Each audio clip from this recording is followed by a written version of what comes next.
She was on her knees on a wet parking garage floor, mascara running down her face, designer heels broken, clutching an empty champagne flute like it was the only thing keeping her from completely coming apart. He was just a guy trying to get home to his daughter. He should have kept walking. Every reasonable instinct he had told him to keep walking. Instead, Ryan Walker crouched down next to a woman he barely knew. A woman who, as of 9 that morning, had signed off on his annual performance review and said the 4 words that would permanently destroy the life he'd been carefully holding together. Hey, you okay? If this story already has you hooked, hit that like button and drop a comment with the city you're watching from. I want to see how far this story travels. Now let's get into it. The parking garage smelled like exhaust and old concrete and the faint chemical ghost of somebody's air freshener from 3 floors up. Ryan Walker noticed things like that. The specific texture of a place, the way a space felt at 11:30 at night when it was mostly empty and the fluorescent lights were doing that low, almost inaudible hum that you only heard when everything else had gone quiet. He was on level 2, walking toward his 09 Civic with his jacket folded over his arm and a plastic container of leftover canapes in his hand. Because the food at Hartwell Solutions' annual company gala was genuinely excellent, and he wasn't above taking some home for Emma's lunch tomorrow. She liked the little cracker things with the herb cheese. He'd grabbed a handful. He wasn't embarrassed about it. The gala had been held in the hotel attached to the parking structure, which was the only reason Ryan had attended at all. He wasn't a gala person. I was a senior project coordinator in the infrastructure division, which meant he spent his days managing spreadsheets, vendor timelines, and the specific exhausting category of problems that arose when a supply chain issue collided with a client deadline and everyone started CCing each other on emails without actually solving anything. It was not glamorous work. The gala was glamorous. Those two things didn't naturally connect, but his manager Denise had called it important for visibility, and Ryan had been at Hartwell long enough to know that visibility was code for show up and be seen by people who make decisions about your future.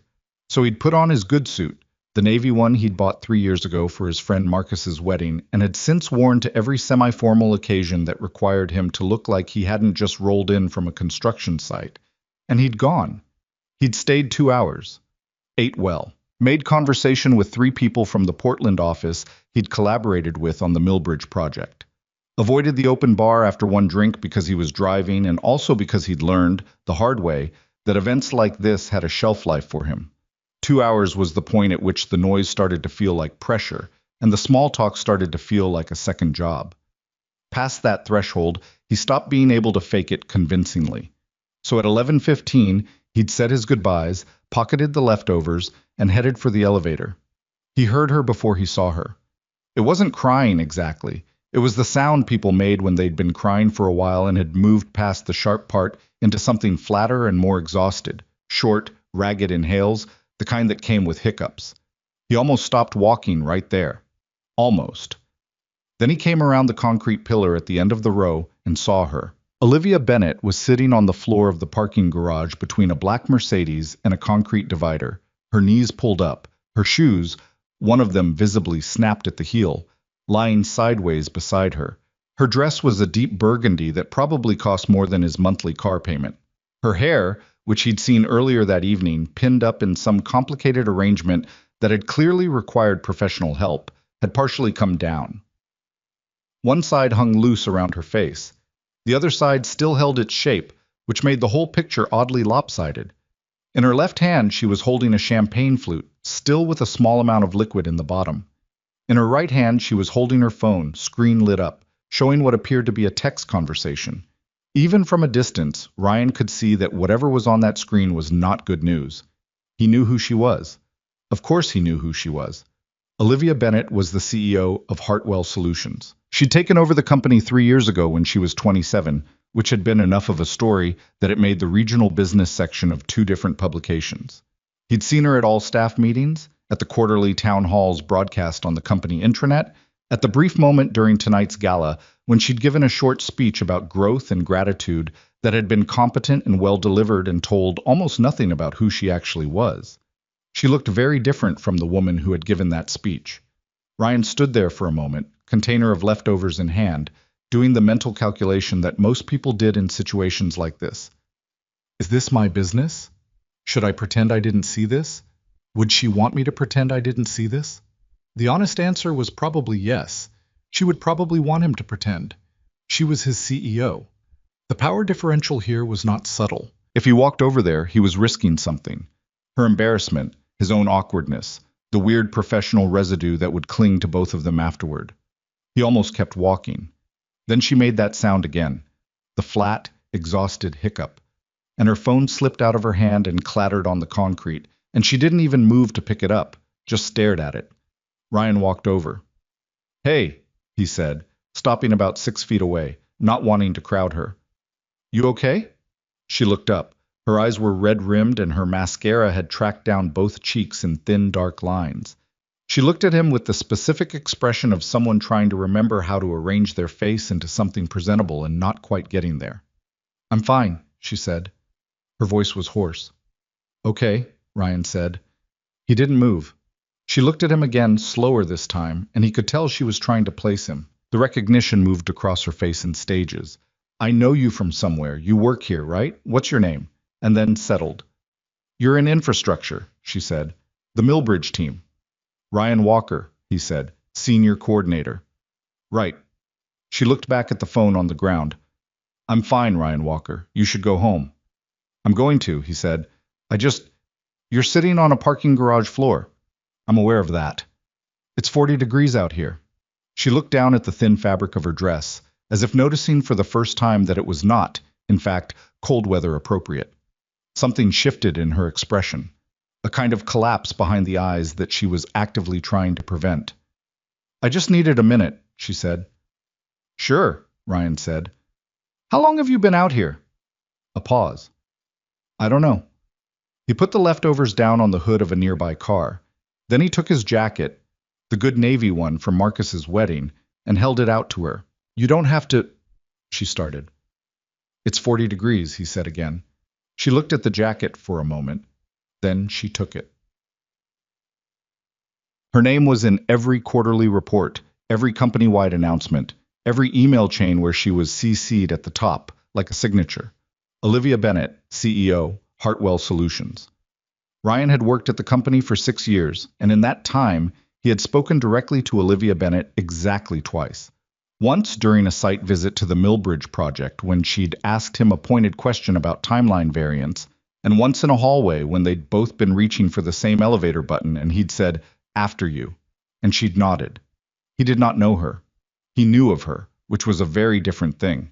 What he knew, she was sharp, in the specific way that people who'd had to fight for credibility in rooms full of skeptics got sharp.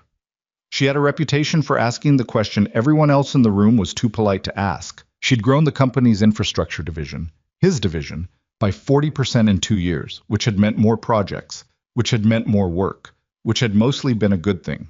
She was 30, which still seemed young to him for the level of responsibility she carried, though he supposed from the outside 32 with a kid and a mortgage probably looked like a lot too. None of that told him what was happening right now. He sat down on the concrete barrier, not on the floor, not presuming, and waited. He was good at waiting. It was one of the things fatherhood had given him, this ability to just be still with someone without needing to fill the silence. After a few minutes, she said, "My ex was at the gala tonight." Ryan didn't say anything. "We were together for 3 years. We ended things 2 months ago." She was looking at the phone, still on the ground, still lit up. "He brought someone else tonight, which is fine. That's fine. People move on." Her voice was doing the thing where it was trying to be steady and wasn't quite managing it. He put a photo on Instagram of the two of them at the gala. He tagged the location. "Tonight," Ryan said, 20 minutes ago. Ryan absorbed that. He thought about what he'd want someone to say to him in that situation, and came up with nothing that would actually help, so he didn't say anything. "I had 2 glasses of champagne," Olivia said, "which is 2 more than I usually have at company events, because I knew he was going to be there. He does consulting work for some of our vendors. It wasn't, I knew he'd be there. I thought I was prepared for it." She laughed, a short, humorless sound. "I was not prepared for it." 2 glasses isn't that bad," Ryan said. "I also may have had a whiskey sour at some point." "Ah. And I was going to call a car, but my phone keeps—" She stopped, looked at the phone on the ground. I can't look at my phone right now. Ryan picked up the phone, turned the screen face down, and put it on the concrete barrier next to where he was sitting, a careful neutral distance from her. I can call you a car, he said. Or I can drive you home. Or I can just sit here until you're ready to move. I don't have anywhere to be. She looked at him. Emma's at her grandmother's tonight, he said, answering the question she hadn't asked. He wasn't sure why he volunteered that. Something about the situation made him want to be transparent, to establish that he wasn't in a hurry, that this offer came without pressure or agenda. Emma, she repeated. My daughter, she's 8. Something changed in Olivia's expression, very slightly, not softening exactly, more like a recalibration, a reassessment of the situation she found herself in. You have a daughter. Yeah. Your wife? She stopped. Sorry, I don't know why She passed away, Ryan said. 4 years ago, cardiac event. She was 28.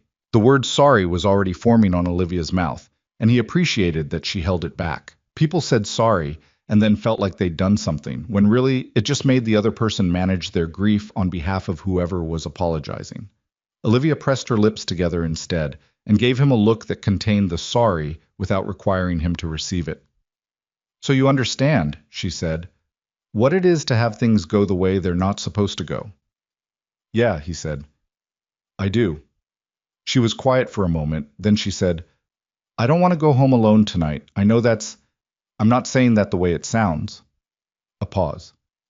I have a perfectly nice apartment. When I walk in there, I'm going to see the photo again. And I'm going to think about the whole last 3 years and what I did wrong and what I could have. I'm going to be up until 3 in the morning doing that thing where you replay everything, Ryan said. Yes. He understood that too.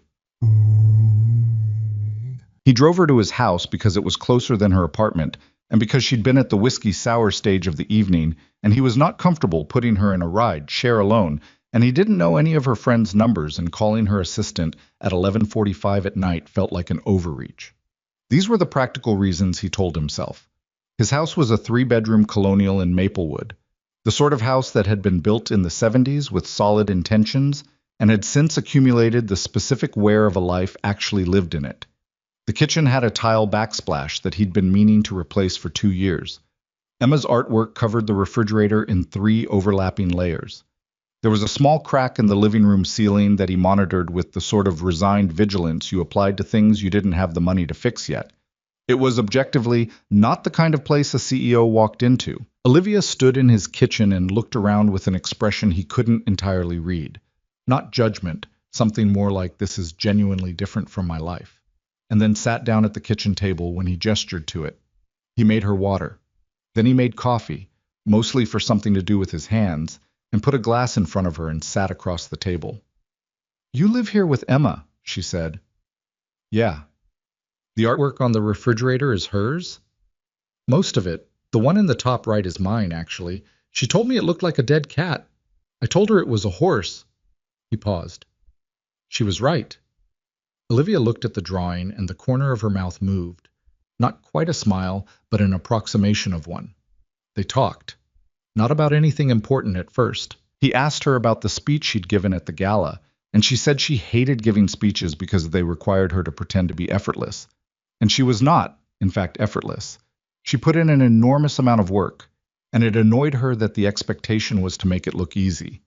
He said he thought that was an interesting problem to have, and she asked him what he meant, and he said, most people at your level would prefer to look effortless. Most people want the myth. She thought about that for a while. Maybe the myth exhausted me, she said. Maybe. Marcus, she stopped. That's his name. My ex. Marcus Rowe. Okay. He always said I worked too much, which is, she pressed her palm flat on the table, which is a true thing and also not the whole story.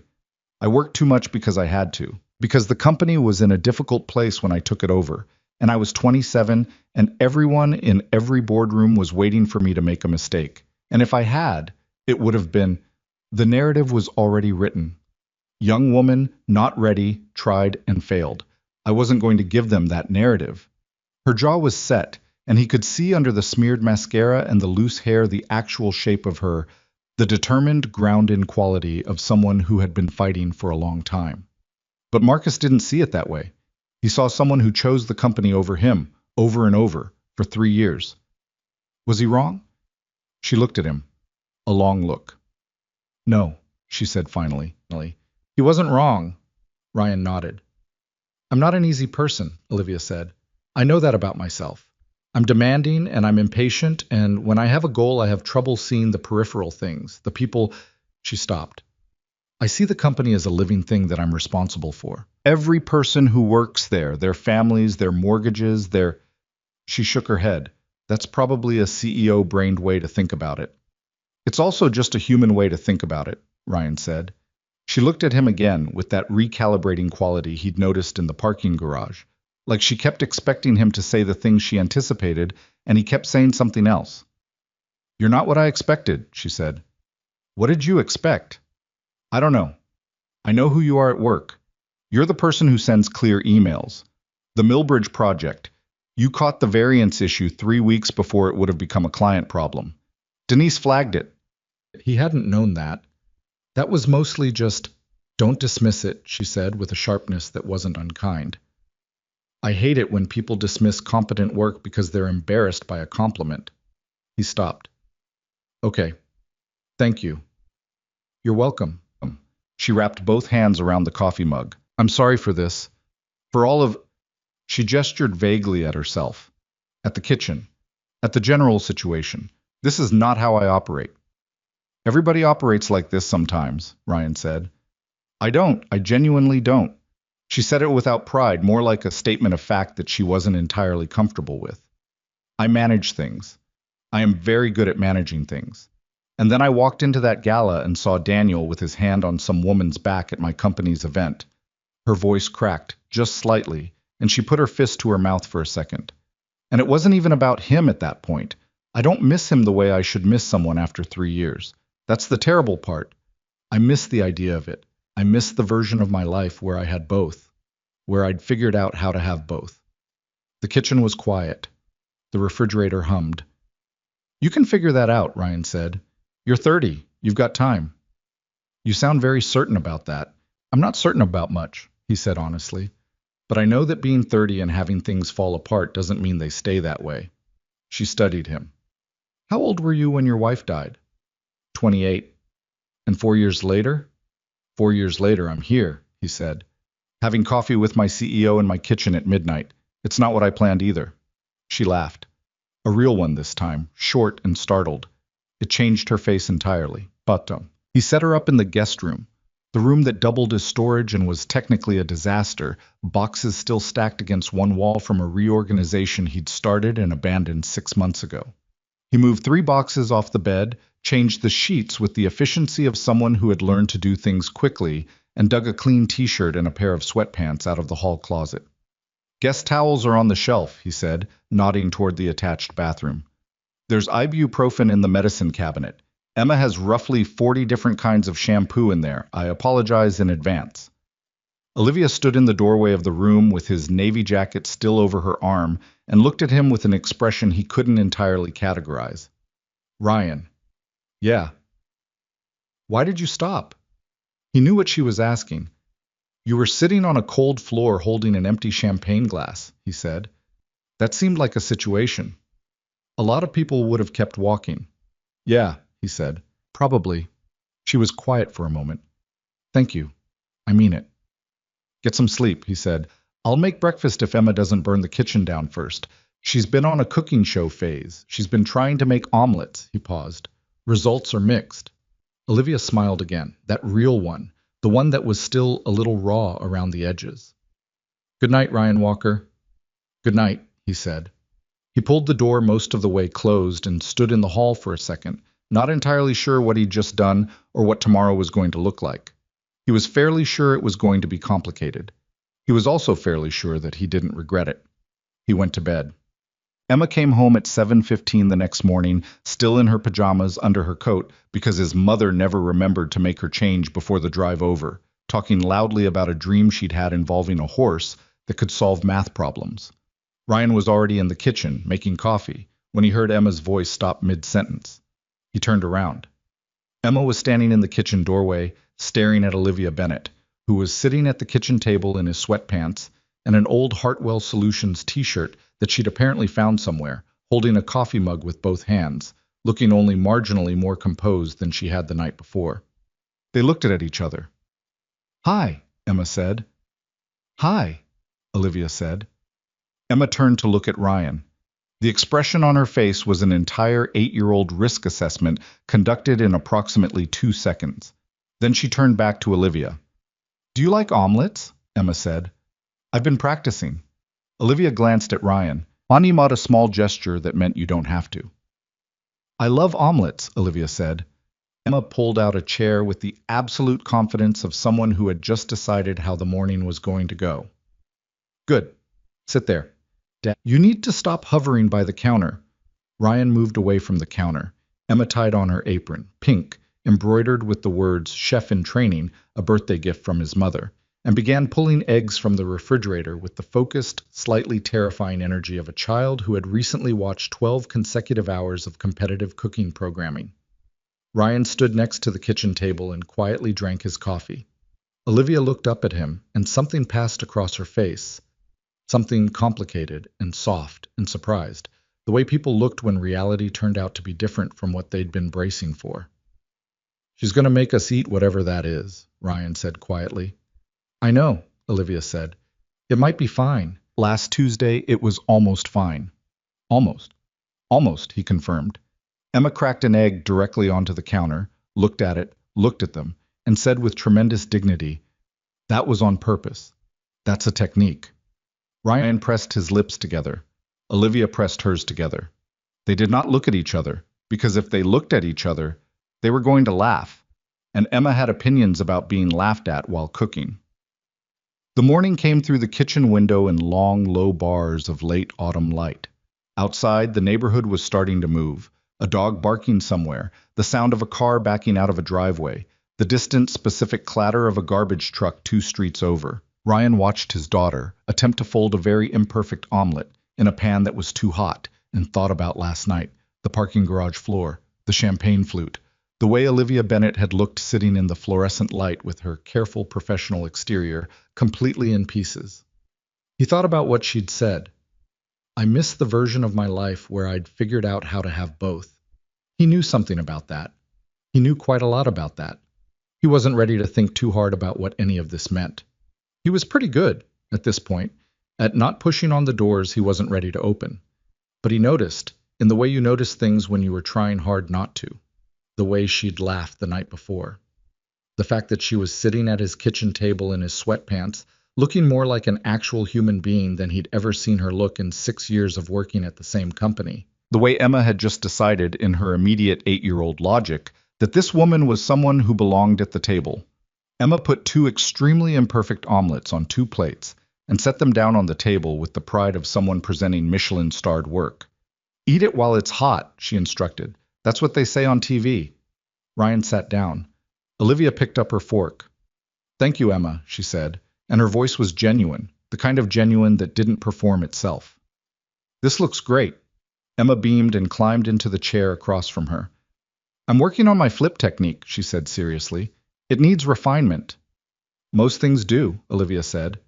Emma pointed at her. "Exactly." Ryan ate his imperfect omelet. It was a little rubbery on one side and slightly underdone on the other, but Emma had put cheese in it, which covered most of the structural issues. Outside, the garbage truck was getting closer. The coffee was good. The light through this kitchen window was doing that specific November thing where it felt thin and clean at the same time. He thought, well, here we are. He wasn't sure what here was exactly. He wasn't sure it needed to be anything yet, but sitting at his kitchen table on a Sunday morning with an 8-year-old explaining the physics of egg folding to the CEO of his company, he found that the thing he'd been carrying in his chest for 4 years, that low-grade, ever-present weight of everything he'd had to hold together since Sarah died, had, for the first time in a long time, shifted. Not gone. Nothing like gone. Just shifted. Like a load redistributed, slightly more manageable than it had been the night before. He looked at his coffee and didn't examine it too hard. Some things you let in slowly. Some things you just let be what they were and saw what they grew into. Emma was now explaining to Olivia, at considerable length, her theory about why cooking competitions were more dramatic than sports competitions. And Olivia was listening with the focused attention of someone who genuinely found this interesting, and Ryan sat back in his chair and let the morning just be the morning. The thing about Sunday mornings was that they had a kind of suspended time quality that made it easy to forget the rest of the week existed. Ryan had learned that over the years, the way a Sunday could feel like a pocket outside of regular life, sealed off from consequence. You could sit at a kitchen table and eat a badly made omelet and have a genuine conversation with a stranger, and none of it felt like it would follow you into Monday. Then Monday came. He was at his desk by 8:15, coffee in hand, pulling up the project tracking dashboard for the Claremont build when his computer made the soft chime of an incoming calendar notification. His 9 o'clock check-in with Denise had been moved. The replacement entry read, "1-on-1, O. Bennett, 900 a.m., Conference Room B." Ryan sat with that for a moment. He typed nothing. He didn't forward it to anyone. He just looked at the notification and then minimized his calendar and spent the next 45 minutes doing exactly what he would have done on any other Monday morning, which was reviewing the Claremont material and preparing for whatever the day was going to ask of him. At 8:58, he gathered his notebook and walked to Conference Room B. Olivia was already there. She was in a gray blazer and had her hair up, and she looked, to anyone who hadn't spent Sunday morning watching her eat an imperfect omelet in a pair of borrowed sweatpants, like the version of herself that the company knew. Composed, precise, coffee in a real mug, not a borrowed one. She looked up when he came in. "Ryan," she said. "Good morning," he said. There was a half-second pause, not long enough for anyone passing the glass wall to notice, but long enough for both of them to acknowledge, privately, that they were doing something here. Establishing a frame, deciding what the next hour was going to be. "I wanted to touch base with you about the Claremont project timeline," she said, in the voice she used in meetings. "Denise flagged some vendor delays in the substructure phase. I read your update from Friday, but I wanted to hear it directly."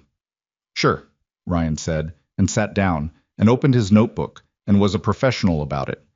They spent 40 minutes on Claremont. It was a real meeting, not a pretext.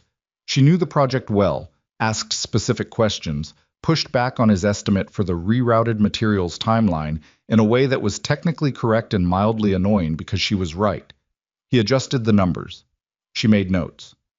At one point, they were both leaning over the same page of his notebook, looking at a timeline sketch, and the proximity was completely ordinary and also not ordinary at all, and then they both sat back and kept going. When they were done, she closed her folder. "Good," she said. "I'll have Denise schedule a follow-up for Thursday." "Okay." Neither of them moved. "I need to say something," Olivia said. She was looking at the table, not at him. "About Sunday." "You don't have—" "I do." She looked up. "What I said to you on Saturday night, the personal things. I wasn't in the best state, and I said more than I normally would have. I'm not going to pretend that conversation didn't happen, because that would be insulting to both of us.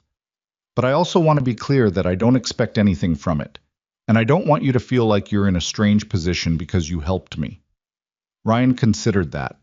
It was a careful speech, precisely organized, like her emails, delivered in a tone that was professional with a human core, the way she seemed to do most things. "I don't feel like I'm in a strange position," he said. "You should feel like you're allowed to tell me if you do." "I know," he said. "I don't." She nodded slowly. "Okay, for what it's worth," he said. "I didn't do anything I didn't want to do, and I'm not looking for anything from it either. You needed help. I helped. That's the whole thing." She looked at him, that recalibrating look again. "You're very straightforward. I find it saves time." Something moved through her expression. Not quite amusement, something more complicated.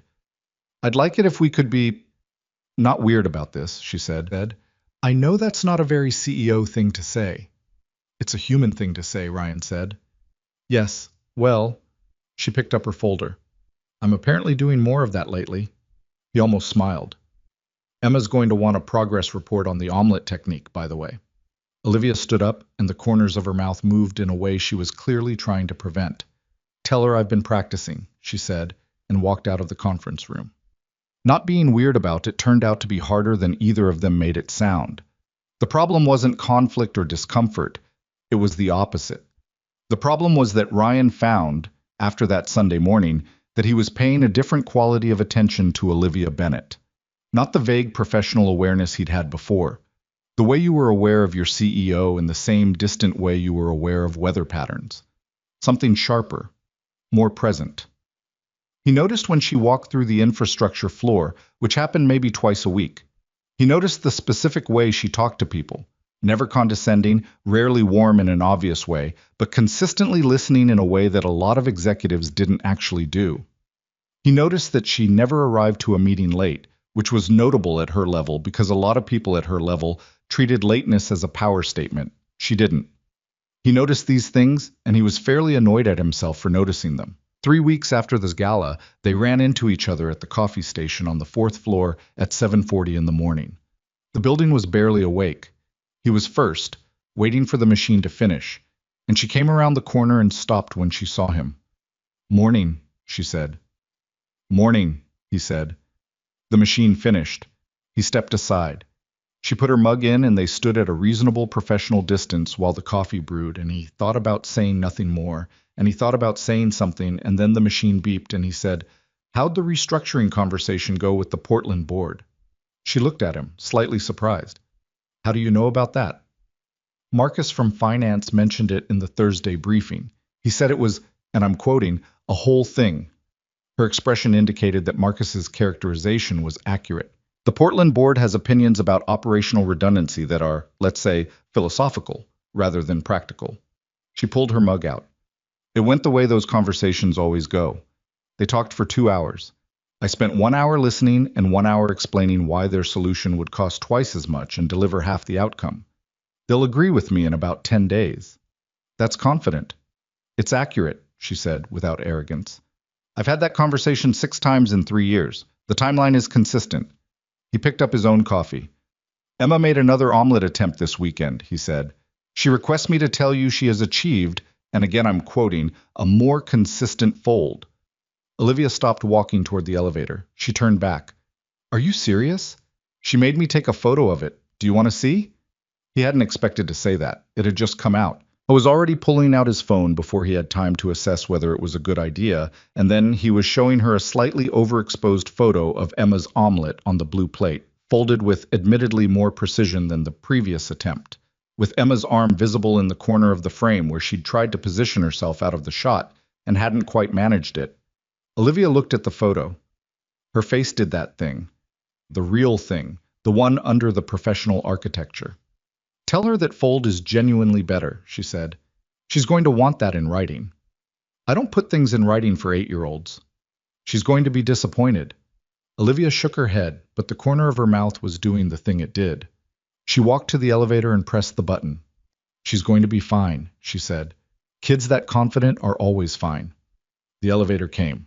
She stepped in. The doors began to close, and she looked at him through the narrowing gap with an expression that was professional on the surface and something else underneath, something neither of them was going to name at 7:40 on a Tuesday morning. The doors closed. Ryan stood at the coffee station for an extra second and then walked back to his desk and spent 20 minutes staring at the Claremont dashboard before he actually registered anything on it. He didn't talk to anyone about it. There wasn't really anyone to talk to in the way he would have needed to talk about it. Marcus, the office Marcus, not Olivia's ex, was a good colleague and a decent lunch companion, but not the kind of friend you told things to. Denise was his manager and therefore off the table. His mother would immediately turn it into a narrative she found satisfying, rather than the complicated, unclear thing it actually was. The only person he talked to about it was his friend Jerome. On a Friday night when Emma was at a sleepover and Ryan had gone to Jerome's place to watch a game he wasn't actually paying attention to. Jerome was 40, had been divorced for 2 years, and operated with the specific lucid pragmatism of someone who had learned things the hard way and was not interested in pretending otherwise. He and Ryan had been friends since Emma was a year old, when they'd met in a neighborhood dads group that Ryan's grief counselor had recommended, and that Ryan had gone to exactly twice before deciding it wasn't for him, but the friendship with Jerome had stuck. Ryan told him the basic outline. The gala, the parking garage, the Sunday morning, The coffee machine conversations. Jerome watched the game for a second after Ryan finished. Then he said, "She's your CEO." Yes, that's a significant problem. I know. I'm not saying don't. I'm saying you understand what you're looking at, right? This isn't a normal complicated situation. This is a specifically complicated situation. I know that, Ryan said. So what are you doing? I'm not doing anything. Nothing has happened. We had a conversation. We've been having occasional normal professional conversations. That's it. Jerome gave him the look. The look that meant I've known you for 7 years and you're not fooling me or yourself right now. She's the first woman in 4 years, Ryan said, and then stopped, because saying it out loud was different from knowing it. Jerome nodded slowly. Yeah, he said, that tracks. I'm not, Ryan set his beer down. I'm not confusing proximity for something else. I know what that looks like. When Sarah died, I did that thing for a while where anyone who was kind to me registered as, I know the difference. Okay, this is different.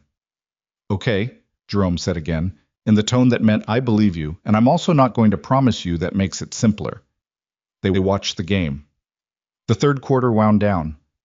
Outside, the first real snow of the season had started, thin and indecisive, the kind that couldn't decide if it wanted to stick. She's real, Ryan said eventually. That's the thing. She's not who I thought she was from work, but she's also not performing being different. She's real. Jerome picked up his beer. The realest people are always the hardest problem. Ryan didn't have an answer for that. The second time they had a real conversation, not a professional one, a real one, was 6 weeks after the gala, and it happened by accident in the way that second real conversations often did. Ryan had stayed late to finish a vendor analysis that had to be in Denise's inbox by 8 a.m. The floor had emptied out around 7. He was at his desk at 8:15 trying to figure out why his numbers weren't reconciling with the Portland estimate when he heard footsteps in the otherwise silent office and looked up. Olivia walked past the row of cubicles toward the glass-walled office in the corner that she technically didn't use as her primary workspace. Her main office was on the 6th floor, but where she apparently came when she needed to think. He'd seen the light on late before, enough times to recognize the pattern. She didn't notice him. He watched her walk into the office, set her bag down, stand at the window with her arms crossed, and look at the city lights for a long moment. He looked at his screen. He looked at the vendor numbers, which were still wrong. He looked back at the corner office. He got up, walked to the doorway, and knocked on the open glass. She turned. Her expression did a quick series of things. Surprise, recalibration, something that might have been relief, then the professional overlay settling back into place over all of it. Working late? He said. I live here, she said. I've just been paying rent to the apartment on Caldwell Street all this time as a decoy. He almost smiled. Can I ask you something? You're going to anyway. The Portland secondary estimate, he said. They've got a rounding method on the materials phase that doesn't match our cost per unit baseline. I've been trying to figure out if they're using last quarter's pricing or the current schedule. She blinked. Then she let out a breath that was half laugh. Come in, she said. Sit down. Show me. So they sat across from each other in the corner office with Ryan's laptop between them and spent 40 minutes on the vendor analysis. And it was useful and productive and also completely different from the daylight version of the same kind of conversation because the floor was empty and the city was doing its nighttime thing outside the window and there was no performance required. When they'd solved the rounding issue, it was last quarter's pricing, she'd spotted it in 11 seconds. She leaned back in her chair and looked at the ceiling. I hate this time of night, she said. It came out before she caught it. She glanced at him. Don't report that to HR. Why do you hate it? She was quiet for a second. Because it's when I stop having things to do and start having things to think about. She turned her pen over in her fingers. I've been working on exit terms for Daniel's consulting engagement with our vendors. Ryan hadn't known about the consulting engagement. He processed that. That's uncomfortable. That's a word for it. Her jaw tightened briefly. It's the right professional decision. Mixed personal history aside, independent consultants with significant personal history with the CEO create a governance issue. I should have managed it sooner. But, she looked at him, but doing the right professional thing and the right personal thing at the same time is exhausting sometimes. And there are moments, just moments, where I wish someone else could make the decision. But you don't let them. No, she said, because when I let someone else make the decision and it goes wrong, I can't fix it, and I can't stand not being able to fix it. Ryan understood that in a way that was inconveniently personal. I have that too, he said. After Sarah died, there were people who tried to help, and I knew they meant well, but he stopped. I kept wanting to manage it myself, even when I was drowning, especially when I was drowning. Olivia watched him say that with the particular quality of attention she had when something registered differently than she'd expected. Emma's mother, she said. Sarah. Yeah. Do you still... Is it still hard? I mean, I know that's... She made a small impatient gesture at herself. That's a terrible question. You don't have to answer that. It's not a terrible question, he said. It's just a complicated one. He thought about how to say it honestly. It's not the same kind of hard it was. It's more like, she's part of the structure of things now. You don't grieve her the way you did at first. You just know the shape of what's missing and you build around it. Olivia was quiet for a moment. That's a very clear way to put it, she said. Took me about 2.5 years to figure it out, Ryan said. Grief counselor helped. She nodded, without the awkwardness some people had around that admission. He appreciated it. I should let you get back, she said. I'm basically done. The Portland thing was the last piece. She stood, and he stood. And for a second they were both standing in a small office at 8:30 at night, with the empty floor behind them and the city below, and the kind of specific quiet that accumulated in buildings after everyone else had left. Ryan, she said. Yeah. I want to say something, and I need you to tell me if it's inappropriate. He waited. I think about Sunday morning more than I should, she said, in the careful tone of someone delivering a precise statement they'd considered from several angles. I don't mean that as anything in particular. I'm not looking for a response to it. I just thought it was better to say than not say. Ryan looked at her. He thought about Jerome's voice. The realest people are always the hardest problem. I think about it too, he said. She nodded, very slightly. Then she picked up her bag. Good night? Good night, he said. He took the elevator down to the parking garage. A different level than the one where they'd met. Different car, different night entirely. And sat behind the wheel for a moment before starting the engine. He thought about what it meant to let a door open, just slightly, just enough to see what was on the other side. He thought about Emma's voice the morning after the gala, that instant 8-year-old certainty. Do you like omelets? Sit there. He started the car. He drove home through the thin, indecisive snow and didn't make any decisions. He just went home. Some things needed time before they became clear, and he was at this point patient enough to give them that. But he noticed, pulling into his driveway, that the weight in his chest had shifted again, a little further from where it had been. A little more room around it. That was something. He didn't know yet what it was. But it was something. Winter settled over the city the way it always did. Not all at once, but in increments, each week a little darker, a little colder, the light through the office windows going from thin to nearly absent by 4 in the afternoon. Ryan noticed it mostly through Emma, who had strong opinions about winter and expressed them loudly every morning when he made her put on her coat. The months between November and February had a way of compressing time. You put your head down, you worked, you got through the short days and the long nights, and then you looked up and 3 months had passed and you weren't entirely sure how. What Ryan was sure of, things had changed, not dramatically, not in a way that anyone on the Hartwell Solutions infrastructure floor would have noticed or been able to point to specifically, but in the accumulated small ways that actually mattered, the way a conversation at the coffee station could run 10 minutes without either of them noticing, the way she'd started forwarding him articles about construction tech with no message, just the link, which he'd found himself reading every time. The thing between them had been quietly building its own structure, whether either of them had authorized it or not. Olivia had been to his house twice more since the gala, both times with context. The first time was the week before Christmas, when Emma had called Olivia's direct line.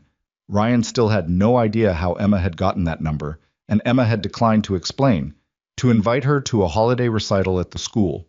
Ryan had found out about this 30 seconds before Olivia texted him to ask if it was actually okay. He'd stood in the kitchen, staring at his daughter's completely unrepentant face, and texted back, "It's fine. She has no boundaries. I apologize." Olivia had come to the recital. She'd sat next to Ryan in the third row of folding chairs while 23 second and third graders performed a very ambitious and acoustically challenging medley of winter songs.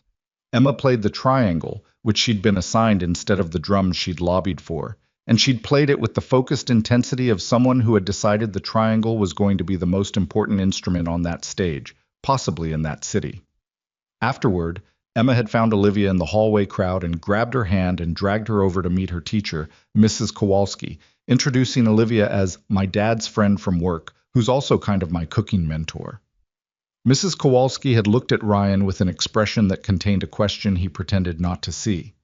The second time was in January, when a water pipe in Ryan's kitchen had burst on a Thursday morning with the theatrical timing of a disaster that wanted maximum attention.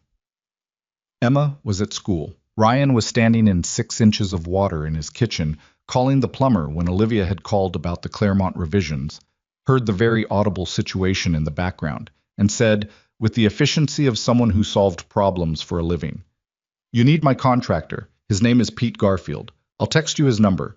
He owes me." Pete Garfield had arrived in 40 minutes, which was approximately 30 minutes faster than any plumber Ryan had ever called in his life. While Pete worked, Olivia had shown up with 2 coffees and her laptop, sat at the dry end of the kitchen table, and worked on her own materials while Ryan managed the disaster around her. She hadn't made it a thing. She'd just been there, which had been, honestly, more useful than anything else she could have done. These were the facts of it. This was what was happening, in the practical, documentable sense.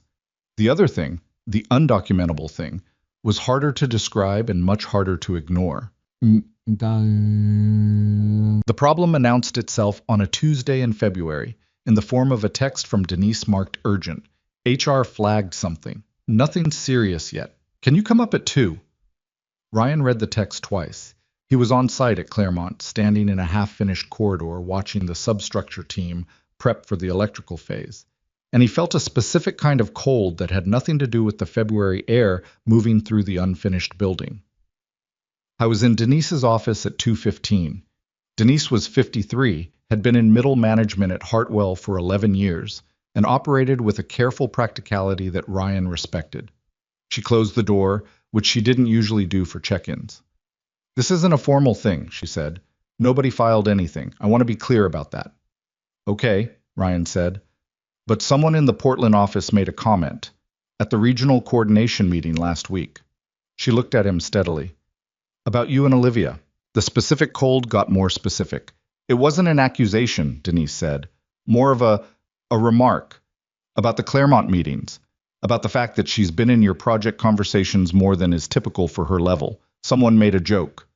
Denise's expression indicated that she had not found it funny. "You know how these things go. One joke becomes a theory, becomes a rumor." "Nothing is happening," Ryan said. Denise looked at him. She was not unkind. She was also not naive. "Ryan, I've worked here 11 years. I know when nothing is happening, and I know when something is about to happen. I'm not asking you to tell me which one this is. I'm asking you to be careful, for your sake and hers." He drove back to Claremont and sat in his car in the parking lot for 10 minutes before going back inside. He thought about Jerome's voice. "You understand what you're looking at, right?" He texted Olivia. "Can we talk?" "Not about a project." She replied in 4 minutes. "Tonight, 7. The place on Franklin with the bad lighting and the good coffee. You know it?" He knew it. The coffee shop on Franklin was the kind of place that had probably been nice in the 90s and had since settled into a comfortable, slightly tired version of itself.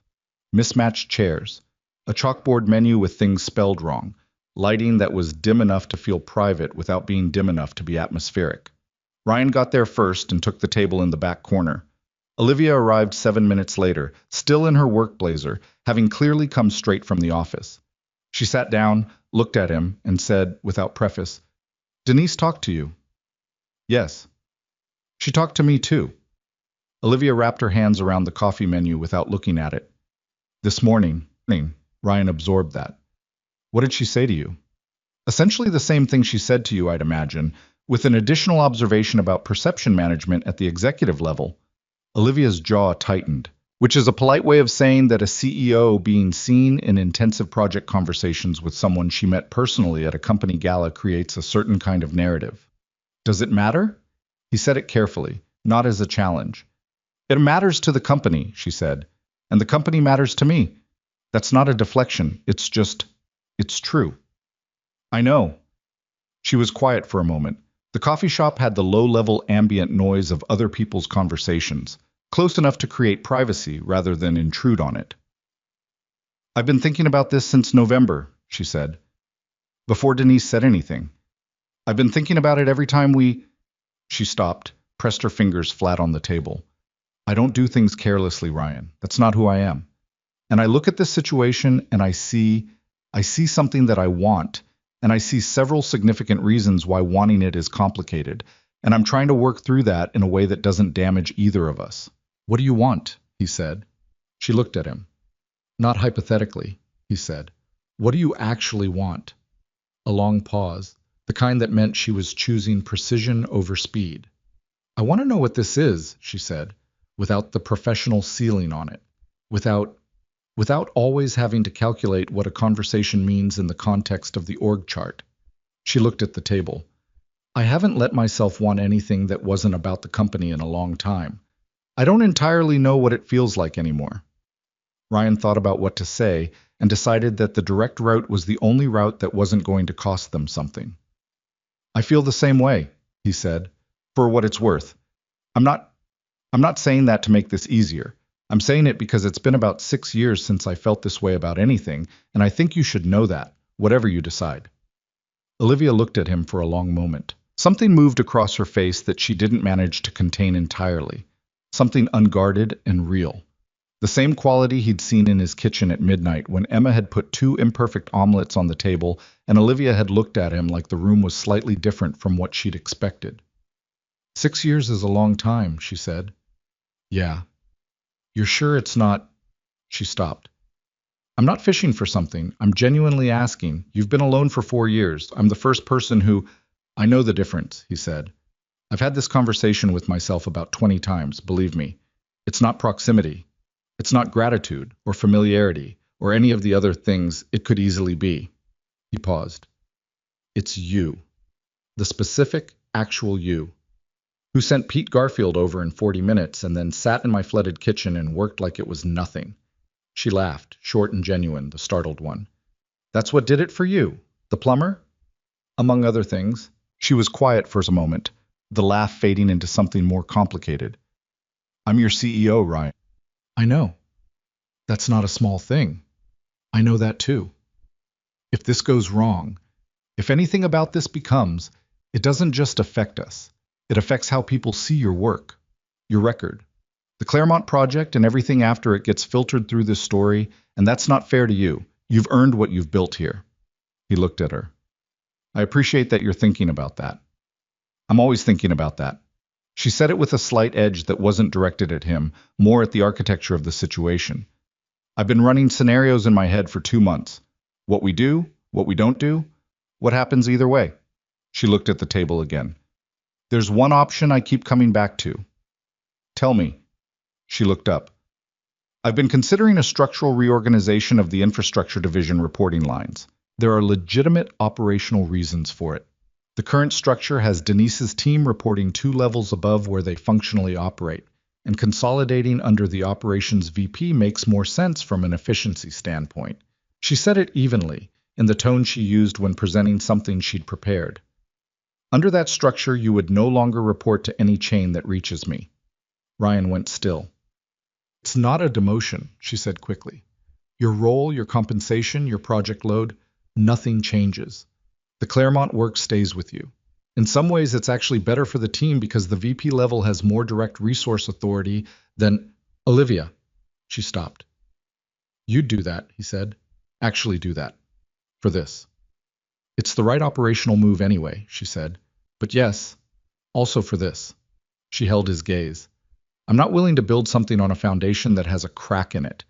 If this is going to be real, it needs to actually be clean. I won't do the thing where we convince ourselves the power dynamic doesn't matter, and then find out later that it did. Ryan sat back. He thought about what it meant, what it actually cost her, to restructure a reporting chain to manage her own conflict of interest. Most people in her position would have found a way to rationalize keeping things as they were. She was doing the harder thing, The more transparent thing, the thing that would invite questions she'd have to answer. People are going to notice the reorganization, he said. Yes. They'll have theories. They'll have theories whether I do this or not, she said.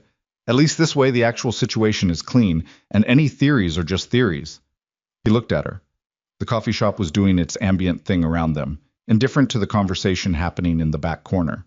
Outside, February was being thoroughly February. When are you thinking? He said. I've had the structure drafted since January, she said. I've been waiting to see if I was being ridiculous. You're not being ridiculous. I know, she said. I just needed to hear it from someone other than myself. He reached across the table and put his hand over hers, briefly, just for a second. She looked down at it and then up at him, and neither of them said anything because the moment didn't need anything said in it. He pulled his hand back. Okay, he said. Okay, she said. She announced the reorganization on a Thursday, 2 weeks later. A clean, well-worded memo about operational efficiency and reporting consolidation under the operations VP. It was business level in its language and internally consistent in its logic, and Ryan suspected that if you didn't know anything, you wouldn't find it remarkable. But people knew things, or thought they did, and the infrastructure floor had the low-level hum of speculation for about a week afterward. He heard his name mentioned twice in conversations that stopped when he came around a corner. He kept his face neutral and his work quality high, and he said nothing, which was what he decided to do and what he intended to keep doing. Denise called him in 2 days after the memo. The reorganization, she said. I heard, he said. She looked at him for a long moment. You're good at your job, Ryan, she said. Whatever else is happening, that part is not in question. I know, he said. Thank you. She nodded once and let him go. The first time they saw each other as something other than what they'd been at work was not a date, exactly. Ryan didn't call it that, and neither did Olivia, which was perhaps telling. What it was, a Saturday afternoon in March, when Emma was at her grandmother's for the weekend, and Olivia had texted at 10 in the morning to ask if he wanted to walk the Riverview Trail, because she'd been inside for 6 consecutive days and she needed air. They walked for 2 hours. The trail was muddy from a week of March rain and the river was running high and brown, and they talked about everything and nothing in the specific way of people who had been holding a lot of things in reserve and were now, carefully, letting them out. She told him about growing up in Milwaukee, being the youngest of 3 kids with an engineer father who believed in building things, and a mother who had taught high school English and had a different kind of precision with words. She'd been neither of them and both of them, which had made her feel, for a long time, like she was exactly nobody she was supposed to be. He told her about meeting Sarah, at a bar, not a romantic bar, a sports bar during a game that neither of them cared about, and the specific, ordinary way they'd fallen into each other, not like a movie, more like 2 people who'd both had hard days and found that the other person's company made the hard day feel less hard. He said it plainly, without sentimentality, and she listened without trying to soften it. Was she like Emma? Olivia asked. Ryan thought about it. Emma's got Sarah's stubbornness and my tendency to think too much, he said. It's a terrible combination. She's going to be completely impossible as a teenager. Olivia smiled, looking at the river. She's going to be extraordinary. Also that, he said, simultaneously. The trail curved away from the river and into a stretch of bare-branched trees, and their pace slowed the way it did when people were in the part of a walk where they didn't want it to end yet. I haven't told anyone at the company, Olivia said. About this. Whatever this is? Neither have I. I know we don't have to. We're not doing anything wrong. She kicked a stone off the path. I just don't want to perform it. I've done enough performing. Me neither, he said. They walked in silence for a while, and it was a comfortable silence, the kind that didn't require management. Emma's going to want to know, he said. Olivia looked at him sideways. Emma already knows. Ryan blinked. How does Emma already? She texted me on Wednesday, Olivia said, with the slightly stunned expression of someone who had still not entirely processed this fact. She said, and I'm quoting exactly, Dad smiles at his phone more, just so you know. Ryan stopped walking. And then she sent a thumbs up emoji and didn't say anything else, Olivia said. She's 8. She's 8 years old. Ryan put his hand over his face. She's extraordinary, Olivia said. She's a menace, he said, But his voice had that quality it always had when Emma did something that was objectively a problem and also genuinely incredible. He lowered his hand. I'm sorry. I'll talk to her about boundaries. Don't, Olivia said. Please don't. She was looking at the river again, and her expression had something in it that was careful and slightly fragile, the thing she mostly kept below the surface. Nobody's done that before. Noticed like that. A pause. It was, I read that text about 4 more times than a reasonable adult should. Ryan looked at her. She was looking at the river, her hands in the pockets of her coat, hair moving a little in the March wind, and she was not performing anything, not constructing anything, just standing there being a person on a muddy trail next to a high brown river. He thought, there it is. That's the whole thing right there. He didn't say it. It was too much for a March afternoon on a muddy trail, but he felt it with the specific, unhurried certainty of someone who had learned, the hard way, that some feelings didn't need to be rushed toward. They just needed to be recognized. He started walking again. After a second, she fell back into step beside him. Their hands were close at their sides. They didn't reach for each other. They didn't need to, not yet. But the closeness was there, acknowledged and deliberate, like a door that had been opened enough to let the light through and was waiting, patiently, for the rest. Spring came the way it always did in that part of the country. Reluctantly, in fits and starts, a warm week followed by a cold snap that felt like a personal insult.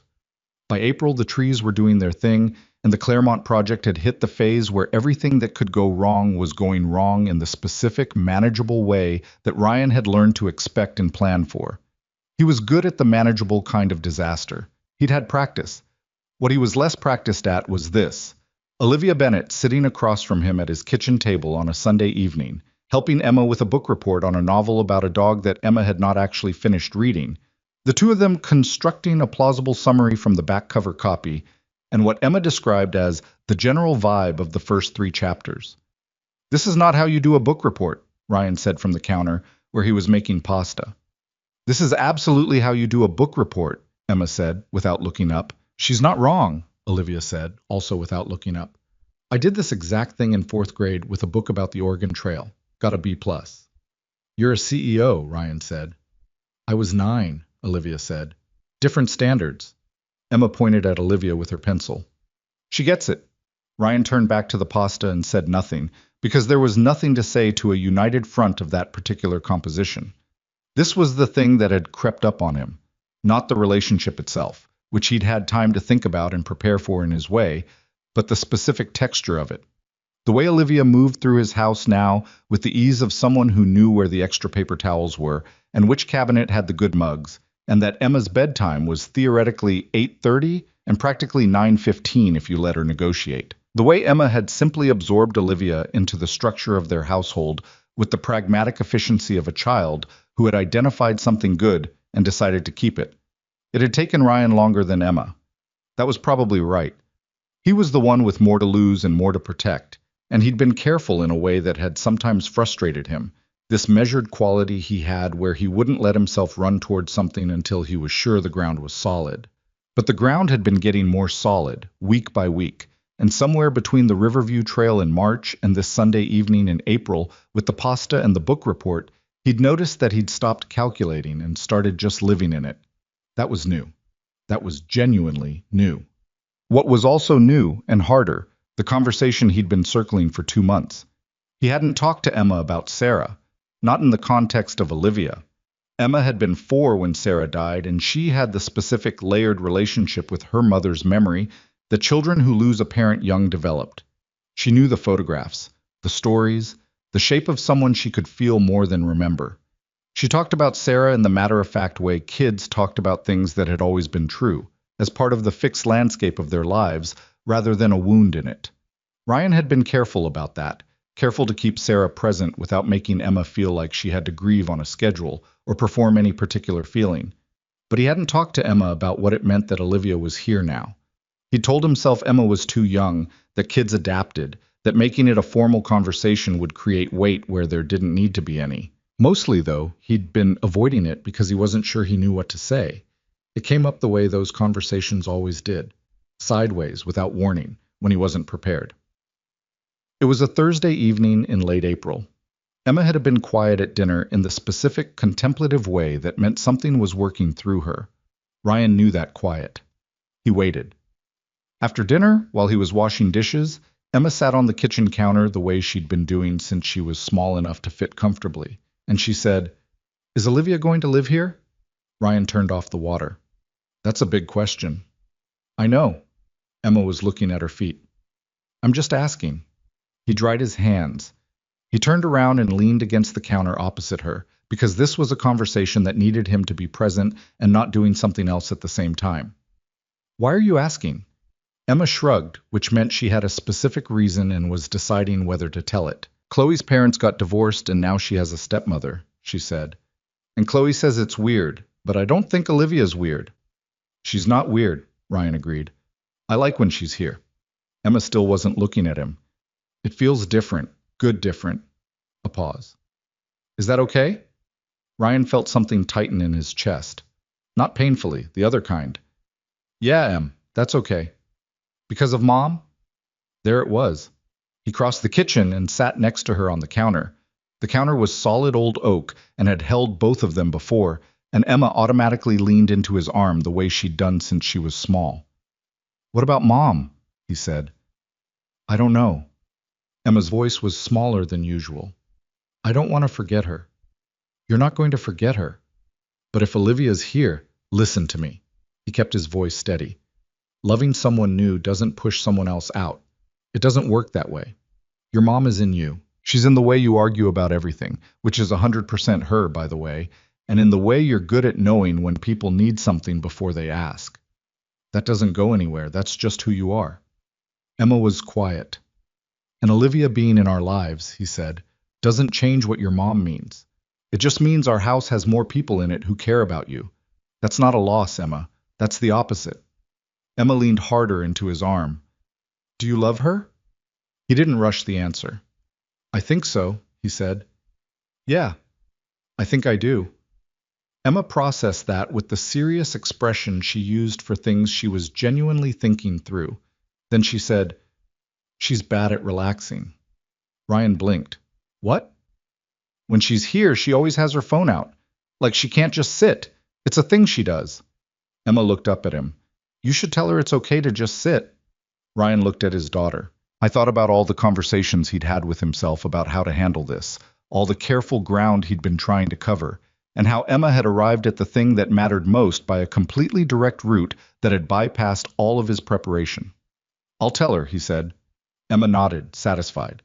Then she jumped off the counter and said, "I'm going to finish my book," and walked out of the kitchen, and Ryan sat there on the old oak counter for a while, by himself, in the quiet. He told Olivia about the conversation on a Saturday morning when Emma was at soccer practice and they had the house to themselves for 2 hours, which was still an unusual enough occurrence that they both treated it as slightly provisional, like weather that might change. She was sitting at the kitchen table with her coffee and, yes, her phone, and he sat across from her and said, "Emma told me you're bad at relaxing." Olivia looked up. "She's not wrong. She said I should tell you it's okay to just sit." Olivia looked at him for a moment. Then she looked at the phone in her hand. Then she put it face down on the table with the deliberate quality of someone making a decision. "I know I do that," she said. "I've been doing it since I was... It's a reflex. If I'm not producing something, I feel like I'm behind." "Behind who?" "I don't know. Everyone." She turned her coffee mug. "Some version of myself that's already figured it out." "Nobody's figured it out," Ryan said. "I know that intellectually. Your brain won't take the deal?" "My brain is very suspicious of deals," she said. She looked at the table. "Emma told you that, huh?" "She notices things." "She notices everything," Olivia said, with a quality that was affectionate and slightly awed, and still a little careful around the edges. That specific care she had about Emma, this particular tenderness that she never overstated or made into a performance. He'd noticed it early, and it had mattered to him more than he'd admitted. "She also told me she likes when you're here," he said. "Good different" was the phrase she used. Olivia was very still for a second. "Ryan." "Yeah. I'm not good at this," she said. "I want you to know that. Not as a warning, just as a fact. I care about her a lot, and I sometimes don't know what to do with how much I care about her, and I'm worried about getting that wrong. What would getting it wrong look like? She thought about it. Moving too fast. Assuming a role I haven't earned. Being the thing that she needs me to be before she actually needs me to be it. He looked at her. You know she'd tell you if you were doing that. Yes, Olivia said. That's both comforting and terrifying. Welcome to the whole experience, Ryan said. She laughed, the real one, and then looked out the kitchen window at the April morning, the yard still patchy from winter, the maple in the back corner just starting its slow green return. She had that expression he'd come to recognize, the one she had when she wasn't managing anything, when she was just inside the moment without the professional layer over it. This is the most scared I've been in a long time, she said. Me too, he said. She looked back at him. You don't seem scared. I've been scared for 6 years, he said. I've gotten better at how it looks on me. Her expression did the thing it did sometimes, that compression of feeling that she didn't let all the way through. She reached across the table and put her hand over his, and he turned his hand over and held it, and neither of them made it bigger than it was. They sat like that for a while, with the coffee and the April morning and the quiet house, and it was imperfect and uncertain and real, and that was enough. The thing nobody told you about building a life with someone who had a child was how much of it happened in the small, unremarkable moments that you'd never think to prepare for. The first time Olivia stayed for Emma's actual bedtime routine, not just dinner, but the whole thing, the teeth-brushing negotiation, and the specific argument about whether the hall light needed to stay on, and the 2 books that turned into 3 because Emma had strong feelings about narrative closure. Ryan had watched from the doorway as Olivia sat on the edge of Emma's bed and read, in a voice that was slightly flat because she was tired and making no effort to perform a bedtime reading voice. And Emma had been completely fine with that. More than fine. Emma had fallen asleep before the end of the 3rd book, with her hand near Olivia's knee, and Olivia had sat there for a minute after, very still, in the low light of the nightlight. And when she came out into the hallway, her face was doing something that she pressed her lips together to contain. She does that, Ryan said quietly. She just goes. Like a switch, Olivia said. She's been doing it since she was born. Best thing about her, honestly.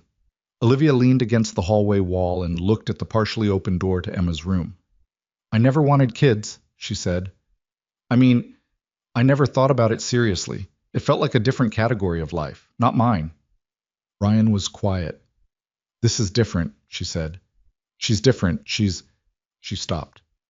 She asked me last week what my favorite book was when I was her age. I said it was a book about a girl who built rockets, and Emma said, I knew it, and then went back to watching her show. Olivia shook her head. I don't know what to do with her. Nobody does, Ryan said. That's part of it. How do you stand it, loving someone this much who is also this much of a person? Ryan thought about it. You just do, he said. You don't have a choice after a while. She turned to look at him. Something was working through her expression, something she didn't try to hide or manage. I think I'm in that territory, she said. The no-choice territory. He touched her face briefly, his thumb at her cheekbone. I know, he said. She pressed into it, just for a second, the way she did sometimes. That quick lean into contact that she recovered from quickly, like she was still calibrating how much of it she was allowed to take. He'd learned not to rush that. She'd had years of learning not to need things, and unlearning that took time. Stay, he said. On the couch. Emma's going to want to show you her soccer cleats in the morning. She's been very invested in them. Olivia looked at him. The cleats. They have lights in them. She negotiated for 6 weeks to get them. They are a major achievement. Okay, Olivia said. The couch. The couch, he confirmed. She stayed. What? The couch became a pattern, as things did. Not every weekend, sir. Their lives were both too complicated for every weekend. But regularly enough that Emma started leaving a blanket on the armrest that was specifically for Olivia, which she announced one morning as a practical measure, and which Ryan privately understood as something else entirely. May moved into June, and June into a summer that had the quality of a thing finding its own shape. Olivia came to Emma's end-of-year school event and sat with Ryan in the folding chairs and ate a truly terrible piece of sheet cake from the parent committee table without complaint, which Ryan considered a significant indicator of character. Emma won a reading award and held it up from the stage in their direction specifically, which Ryan saw and Olivia saw, and neither of them mentioned afterward, but which both of them were carrying. There were hard parts, too. There were evenings when Olivia arrived late and distracted, and the conversation had a strained quality that came from carrying too much from the workday into the personal evening. There were moments when Ryan's patience ran thin after a long site week, and he said something shorter than he meant, and she either matched it or went quiet in a way that was its own kind of wall. They were both people who had gotten used to being alone in their methods and their habits, and two people like that moving into shared space created friction, real friction, not dramatic, just the small accumulated cost of learning someone at close range. One night in July they had an actual fight, not about anything important on its surface, about Ryan having agreed to take on an additional project scope without telling her, which she'd found out about in a budget meeting and which had involved her division's resource pool without prior communication. She'd been professionally measured about it in the meeting. At his kitchen table that evening, she was less measured. That wasn't about the project, she said. I don't care about the project. The project is fine. I care that I found out in a room full of people and looked like I didn't know what was happening in my own company. It was a scope expansion, not a Ryan. Her voice had an edge. I've been working for 10 years to not be the person in the room who doesn't know things. You know that. You know why that matters. He did know why it mattered. He stopped arguing and looked at her and said, You're right. I should have told you. I'm sorry. She was quiet for a second. She'd been bracing for him to keep pushing, and he hadn't, and the recalibration was visible. Okay, she said. I'll communicate better. I'm not asking you to report to me. I know. I'm saying I'll communicate better because you're someone whose position I care about. Not because of the org chart. She looked at the table. Her jaw worked. I'm not good at accepting apologies, she said. I wait for things to blow over without acknowledging them, and I know that's not right. You're doing fine, he said. I'm practicing, she said, which was as much admission as she had in her at that moment, and he understood that, and he let it be enough. They ate dinner. Emma, who had been upstairs with her headphones on and had missed the whole thing, came down and announced that she had invented a new pasta sauce and needed a test subject, and the evening reorganized itself around that. The way evenings did when there was a child in the house who had no concept of aftermath and moved through the world with the relentless forward momentum of someone to whom the next thing was always more interesting than the last thing. Ryan watched Olivia taste Emma's new pasta sauce, which was ambitious and uneven and had way too much garlic, and watched her tell Emma honestly that the garlic needed adjustment, and watched Emma take that seriously and nod and write something in the small notebook she'd started keeping for her cooking notes. And he felt something settle in him, something that had been making a low-level sound for a long time, going quiet. Not fixed, not resolved, just settled. He thought about what he'd said to Olivia in the coffee shop on Franklin Street, in February, in the bad lighting. It's you. The specific, actual you. He'd meant it then. He meant it more now, after months of the specific, actual her, with all the difficult parts included. The phone that was always out, the way she went quiet when she was overwhelmed instead of saying so, the work that still pulled at her at 10 at night, and the way she sometimes looked at Emma with something in her eyes that she didn't have words for yet. All of it, the complete, complicated, unpolished whole of it. He understood, in the no-choice territory now. Had been for a while, probably. He just hadn't let himself say it plainly until this moment, in his kitchen, watching the woman he loved tell his daughter the garlic was wrong, and his daughter nodding seriously and writing it down. Some things arrived not in a moment, but in an accumulation of moments, until one evening they were simply there, fully formed, and you recognized them for what they'd been all along. He looked at his coffee. He thought, yeah, that's the whole thing. He didn't say it yet, but he knew what was coming. And for the first time in a very long time, knowing something was coming didn't make him want to slow down. August arrived the way the best months did, without announcing itself, just suddenly present, the air warm and thick and full of the specific smell of late summer that Ryan had always associated with the feeling of time moving fast, whether you wanted it to or not.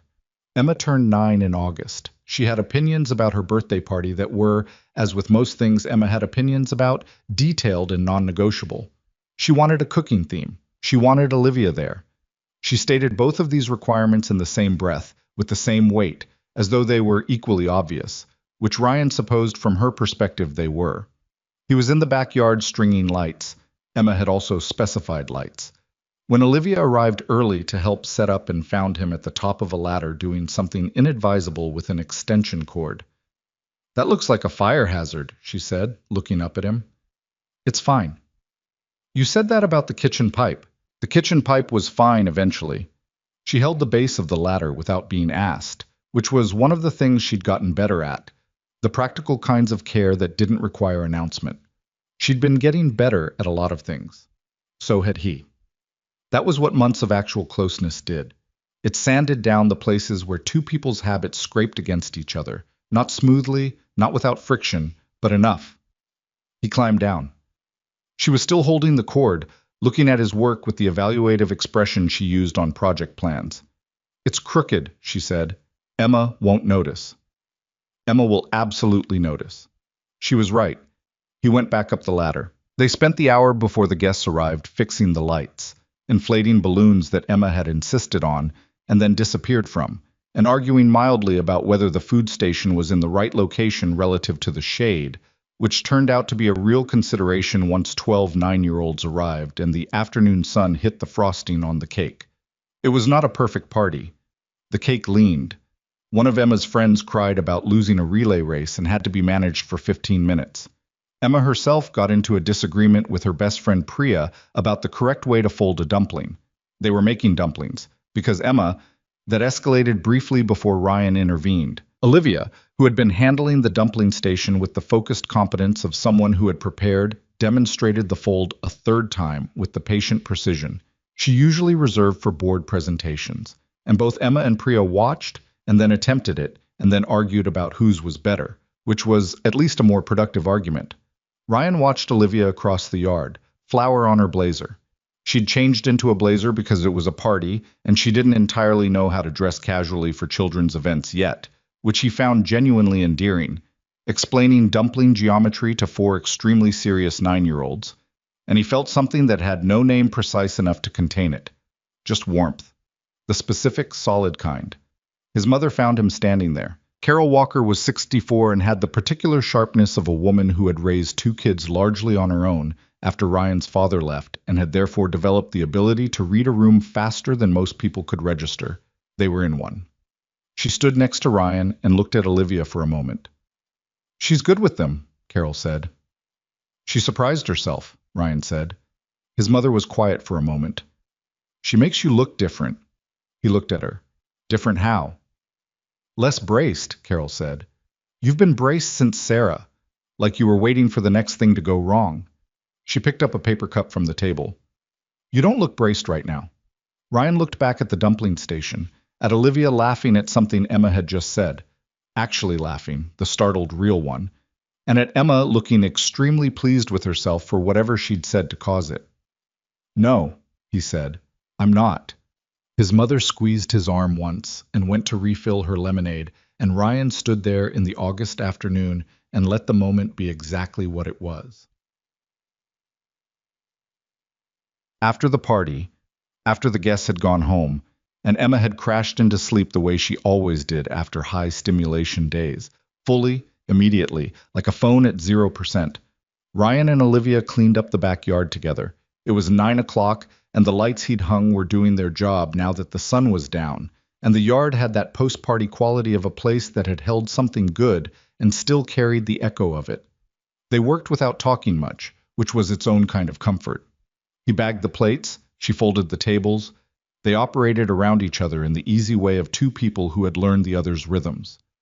When they were mostly done, Olivia sat down on the back steps with her cup of water, and Ryan sat next to her, and they looked at the yard in the quiet. "She's 9, Olivia said. "She is." "She seems older." "She thinks she's about 35, Ryan said. Olivia smiled at the yard. She had flowers still on her sleeve that she hadn't noticed. Her hair had mostly come down from where she'd put it up for the party.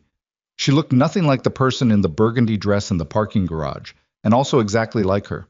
The same person, just with less of the shell. "I was thinking about something," she said. "Okay." She turned the cup in her hands.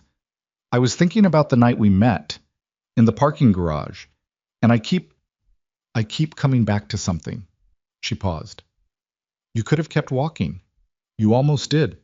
I saw you almost do it. I almost did, he said. What stopped you?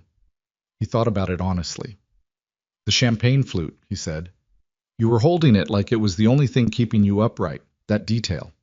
He shook his head. I don't know.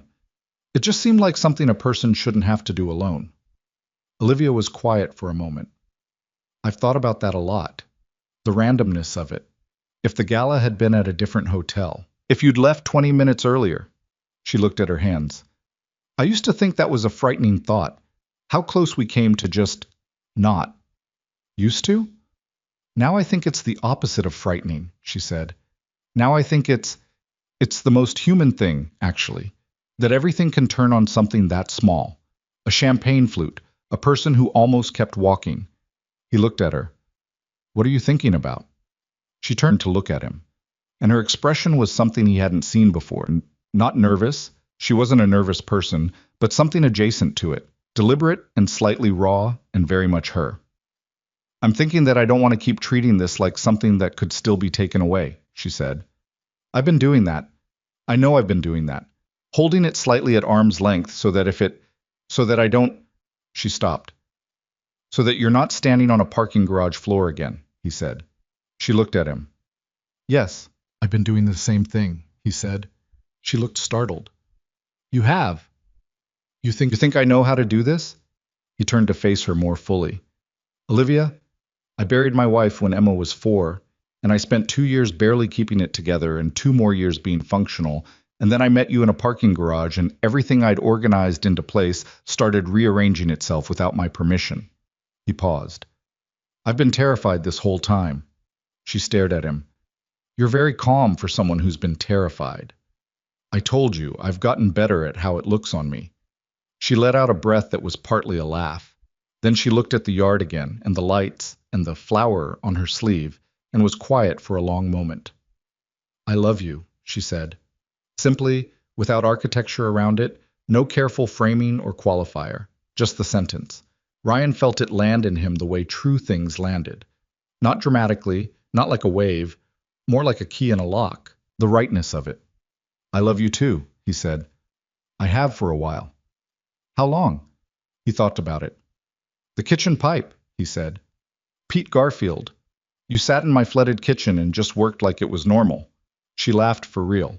That's what did it for you. I told you about the plumber. I thought you were joking. I'm never joking about plumbers, he said. She leaned into his shoulder. He put his arm around her. They sat on the back steps of his house in the August dark, with the lights he'd hung slightly crooked overhead, and Emma asleep inside the way she always slept, completely, trustingly, and the yard still holding the echo of the afternoon. It was not a perfect moment. His shoulder was slightly at a bad angle, and he was going to be sore tomorrow, and there were still plates in the kitchen he hadn't dealt with, and somewhere in the distance a car alarm was doing its thing. Real life was present, as it always was, with its texture and its small annoyances and its indifference to whether the moment was good enough for sentiment. But the moment was good enough anyway. He didn't plan the proposal. That was the honest version of the story, which he later told to Jerome, and which Jerome received with the expression of someone who was not remotely surprised. It was November, the 1-year mark of the gala, though Ryan hadn't made a calendar note of that and hadn't thought about it specifically until the morning of, when Emma appeared in the kitchen and said, with the authority she brought to all pronouncements, "It's been exactly 1 year since you found Olivia in a parking garage." Ryan looked up from his coffee. How do you know about that? Mom told me. Olivia told you. She said parking garage, and I asked why, and she told me. Emma sat down and poured cereal. She left out some parts. I filled them in. What did you fill in? That you were heroic, Emma said. I really wasn't. In my version, you were. She ate a spoonful of cereal. Are you going to do something about it? Ryan looked at his daughter. About what? Emma gave him the look. The Sarah look. That specific, patient, slightly exasperated expression that meant you know exactly what I'm saying, stop performing confusion. He'd seen that look on Sarah's face for 5 years, and he still sometimes had to adjust to seeing it on Emma's. I'll figure it out, he said. Emma pointed her spoon at him. Today would be good. Thank you for the timeline. You're welcome, she said, and went back to her cereal. He didn't have a ring. He hadn't been carrying one, hadn't been building toward a particular evening. What he had was a normal Saturday afternoon, an 8, 9 now, year-old who apparently had a stronger sense of occasion than he did, and a woman who was coming over at 3 o'clock because they were going to take a walk and then make dinner, and it was, as far as Olivia knew, just a Saturday. He called Jerome. I need to buy a ring in about 4 hours, Ryan said. Jerome was quiet for a second. Today. Apparently. Does she know? No. Does Emma know? Emma initiated it. Of course she did. Jerome paused. There's a jeweler on Clement Street. Tell them it's urgent and what your budget is. Don't let them oversell you. Ryan wrote down the address. What if she says no? She's not going to say no, Jerome said, without hesitation. You don't know that. Ryan, she restructured a corporate reporting chain for you. She's not going to say no. He thought about that. Fair point. Go buy a ring, Jerome said. Call me after. He got back at 2:30. Emma was in her room, allegedly doing homework, actually monitoring the situation through the cracked door with the subtlety of someone who had not yet learned to be subtle. The ring was in his jacket pocket. A simple thing, gold band with a small oval stone. Not flashy, solid, exactly the kind of thing Olivia would actually wear, he thought. He thought about where to do it and dismissed every idea that came to mind. The nice restaurant felt wrong, too performed, too much a set piece. The Riverview Trail felt right, but also too deliberate in a way she'd see through immediately. He thought about the parking garage, which would have been meaningful, and then thought about it for another half second and decided that proposing to someone in a parking garage was, on balance, not the move. Olivia arrived at 3. Coat, scarf, the boots she wore for walks, no blazer. She'd been getting better at the casual. She came in, and Emma appeared at the top of the stairs for approximately 2 seconds before vanishing again, which was subtle in the way a fire alarm was subtle. Olivia looked up at the stairs. What is she doing? Homework, Ryan said. Olivia looked at him. She's doing homework. That's what she told me. Olivia gave him a look that said she was aware something was happening and was choosing for the moment to let it proceed. Are we still walking? Yeah, he said. Let's walk first. They walked the neighborhood, not the Riverview Trail, just the blocks around his house, the route they'd walked dozens of times in the past year, past the elementary school and the old corner store and the house with the aggressive landscaping that Emma had opinions about. The November air had that bite in it, clear and cold, the sky already starting its 4 o'clock fade. He was quiet in a way that was probably noticeable, and he knew it, but he couldn't quite get ahead of it. He had the ring in his pocket, and he kept touching it with his thumb. Not nervously, just checking, the way you touch something important to confirm it was still there. You're doing the thinking thing, Olivia said. What thinking thing? The thing where you go slightly interior and your jaw does that. She gestured at his jaw. My jaw doesn't do anything. Your jaw absolutely does something. I've been watching your jaw for a year. She looked ahead, her breath making small clouds. What are you thinking about? He stopped walking. She stopped. Turned to look at him. They were on the corner half a block from his house, under the oak tree that had been dropping leaves on the sidewalk since October, in the cold late afternoon light with the neighborhood doing its Saturday thing around them. A kid on a bike went past. Somewhere nearby, someone was raking. It was a completely ordinary corner. He took the ring out of his pocket. Olivia looked at it, then she looked at him. Her face did a series of things in rapid succession. Surprise. Something that cracked open briefly, then the compression that was her reflexive response to strong feeling, and then, underneath all of that, something that stayed. Ryan, she said. I didn't plan a speech, he said. I thought about it, and everything I came up with sounded wrong. He held the ring in his palm between them. What I know is, I found you on a parking garage floor a year ago, and I almost kept walking, and every good thing that's happened since then started with not walking. I don't want to spend the rest of my life walking past things. He paused. I want to marry you.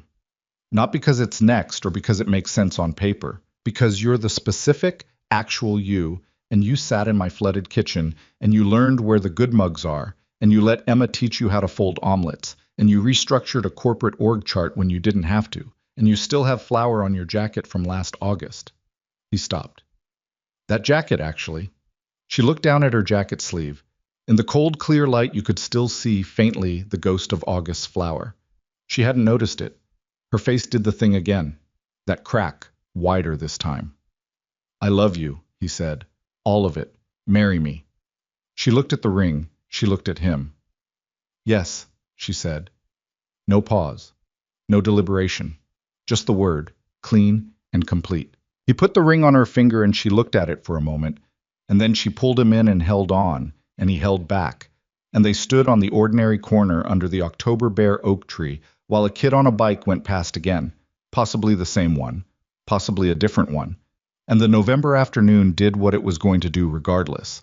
When she pulled back, her eyes were wet.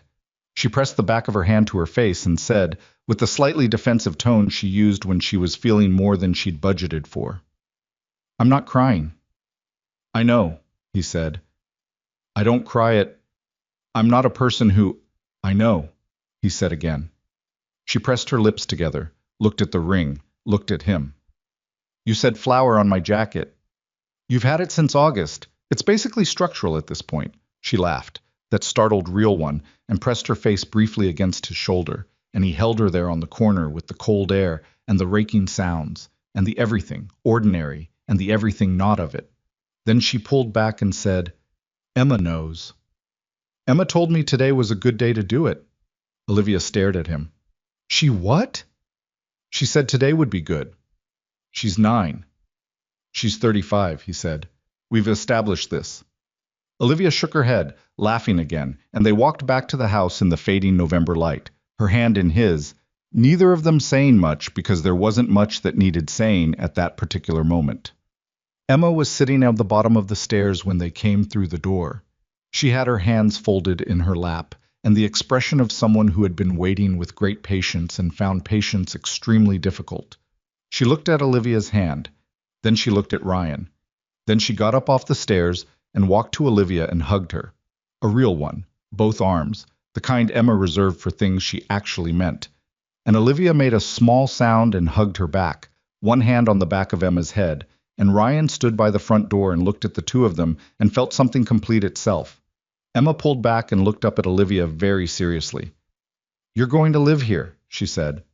Eventually, Olivia said. We have to figure out... Your apartment is far, Emma said. The commute is inefficient. The commute from your house to my office is also... We can look at a map, Emma said, with the tone of someone closing a negotiation. She looked at Ryan. Dad, we should look at a map. We'll look at a map, Ryan said. Emma nodded, satisfied, and went back upstairs. They heard her door close, and then, faintly, the sound of her telling someone on the phone, Priya, probably, that her dad had done it, and yes, she knew he would, and yes, she had helped. Ryan and Olivia stood in the entryway. She helped, Olivia said. She opened negotiations at 8 a.m., Ryan said. Olivia looked at the stairs.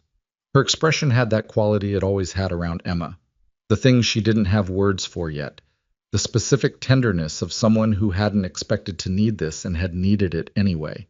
She'd stopped being careful about letting it show. I didn't think I wanted this, she said quietly. Not to Ryan specifically. More to herself, or to the house, or to the version of herself from a year ago standing on a parking garage floor holding an empty champagne flute. Any of it. I thought I was the kind of person who... I had a plan. The company. The career. I thought that was the whole thing.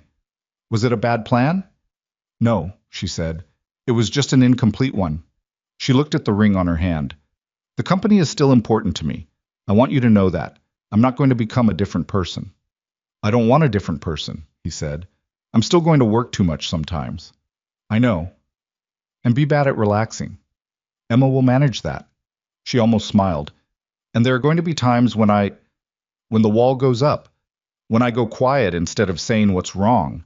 I'm working on it, but I don't... Olivia. He put his hands on her face. I know who you are. I'm not marrying a version of you that doesn't have any of that. She looked at him, steadily, with that quality of full attention she had. You're very certain. I've been certain for a while, he said. I was just waiting for the right corner. She leaned her forehead against his, closed her eyes for a second. In the quiet of the entryway, with Emma's muffled voice upstairs delivering the news to Priya, he could feel her exhale, a real one, the kind that released something rather than managing it. Okay, she said. Okay. They got married the following October. Not a big wedding. Neither of them wanted a big wedding, for different reasons that arrived at the same conclusion. 40 people in a rented space downtown with decent lighting and good food, and Jerome as Ryan's best man and Olivia's older sister as her maid of honor, and Emma in a dress she'd approved after rejecting 4 others, holding a small bouquet she'd helped choose, and taking the responsibility with the seriousness she brought to all important tasks. The ceremony was short. The vows were honest and imperfect. Ryan lost his place twice. Olivia's voice went rough on the last sentence, and she pushed through it without stopping. It was not a flawless performance. It was 2 actual people making an actual promise, and everyone in the room could feel the difference. Emma cried. She did it quietly, which surprised everyone who knew her, standing very straight in her dress with her bouquet and her chin slightly elevated in the way she had when she was feeling something large and trying to be dignified about it. She was the only one in the room who had been there for all of it, the before and the during and the now. And she seemed to understand that about herself, seemed to feel the weight of the complete arc, the thing that had started with a parking garage and a champagne flute and a man who almost kept walking. Afterward, at the table, she sat between Ryan and Olivia, with her chair pushed slightly closer to Olivia's than was strictly necessary, eating wedding cake with the focused pleasure of someone evaluating it professionally. And she said, at one point, without looking up from her plate, "The frosting is better than my birthday cake." "It should be," Olivia said. "There's a professional baker involved." "I could be a professional baker," Emma said. "You could be whatever you want," Ryan said. Emma considered this. "I want to be several things," she said. "I'm keeping my options open." Olivia looked at Ryan over Emma's head. The look contained everything. The year of parking garages, and kitchen tables, and flooded pipes, and book reports, and bad omelets, and one good corner in November. The whole long accumulation of it. And somewhere underneath all of that, the 2 people they'd each been before. The man who had been braced for 4 years, and the woman who had mistaken a career for a complete life. And how neither of them was that person anymore. Not exactly. And how that was not a loss but a revision. He reached across Emma and took Olivia's hand. She laced her fingers through his. Emma, without looking up from the cake, put her own hand briefly over both of theirs. Then she went back to the cake. Ryan looked at his daughter and his wife and the 40 people around them and the October light coming through the windows and thought about what it meant to have a life that looked nothing like what you'd planned and everything like what you needed. He thought about Sarah. He thought about her at the ceremony too, had made a small private space for her there, the way he'd learned to do. And how loving Olivia had not replaced that, had not asked him to replace it, had simply grown alongside it the way things grew when you gave them enough room. That was the thing nobody told you. Loss didn't leave when love arrived. The 2 things coexisted, and coexisting was not the same as one canceling the other. You could carry someone with you and walk forward. You could hold something precious in one hand and reach out with the other. The heart was not a fixed space that ran out of room. It was a thing that kept expanding if you let it, if you were willing to keep feeling things even when feeling things was frightening, even when it required you to stand on a muddy trail in March, and say, "I think about this more than I should," to someone who might or might not say it back. He'd been afraid for a long time. Not ashamed of that. Afraid was what happened when you'd been through the real version of loss. And it was also what happened when something new arrived that mattered enough to lose. Fear was just the price of caring. He'd paid it. He'd pay it again, probably, in different forms, on different mornings. But sitting at this table on this October afternoon, with Emma's hand on top of his and Olivia's fingers laced through his, and Jerome catching his eye from across the room with a look that said, "I told you she wasn't going to say no," he was not afraid right now. Right now, he was just grateful and present and here. Those were enough. Those had always been enough. The home they eventually settled into was not so different from the 3-bedroom colonial on Maplewood, because Emma had been very clear that she did not want to change schools, and Ryan had been very clear that he supported that position entirely, and Olivia had looked at the house on Maplewood and said, "We need a bigger kitchen." They renovated the kitchen. It took 6 weeks, during which the family of 3 lived on takeout, and Emma declared the experience character building. The new kitchen had the tile backsplash Ryan had been meaning to replace for years, and a counter that could fit 3 people working at once, and a refrigerator large enough for Emma's artwork, and Olivia's meal prep containers, and the various magnets that had accumulated over a year of a shared life. On the first Sunday in the new kitchen, Emma made omelets. They were finally, by any reasonable standard, actually good.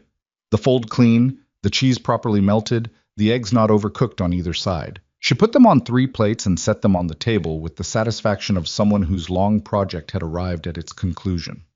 Refined, Emma announced. Olivia cut into hers and ate a bite and nodded. Refined. Emma pointed at Ryan. Very good, he said. Emma sat down. I've been working on crepes, she said. That's the next phase. Of course it is, Ryan said. The kitchen was warm and the coffee was good, and outside the maple in the back was doing its October thing, the leaves coming down in the slow, unhurried way of something that had done this before and would do it again. Emma was explaining the technical difference between a crepe and a very thin pancake and why they were not the same thing, and Olivia was listening with the genuine attention she gave Emma's cooking theories, and Ryan was drinking his coffee and not doing anything more complicated than that. Outside, the neighborhood was waking up. A dog somewhere. A car. The sound of an ordinary Sunday morning. Doing its ordinary Sunday morning thing, indifferent and constant and full of the texture of a life that was not perfect and was not required to be. It was just full. That was the word for it. Full of people who had found each other by chance on a cold night in a parking garage and had chosen, over and over, in small ways and large ones, to keep choosing each other. Full of a little girl who had known from the very first morning, do you like omelets? Sit there, what mattered and who belonged. Full of all the things they'd each carried into this house and put down, or were still learning to put down, or would probably be working on for years yet. That was how it actually went. Not a resolution so much as a continuation. A life that had found its shape and would keep finding it, morning by morning, kitchen by kitchen, one imperfect omelet at a time. Ryan looked at his family. The word still surprised him, a little, the weight and the rightness of it together. He thought he'd probably keep being surprised by it for a long time, which seemed like the correct relationship to have with something that mattered. He drank his coffee. Emma moved on to the structural properties of crepe batter. The Sunday morning light came through the new kitchen window and did what light did, settled on things, showed them as they were, made them, for a moment, visible. There are people who walk past. There are people who stop. The difference between those two choices is not heroism or destiny or anything that announces itself as significant. It is only the small daily decision to notice another person, to stay when leaving would be easier, to reach out when the hand might not be taken. Ryan Walker had almost kept walking. He was glad, every single morning for the rest of his life, that he had not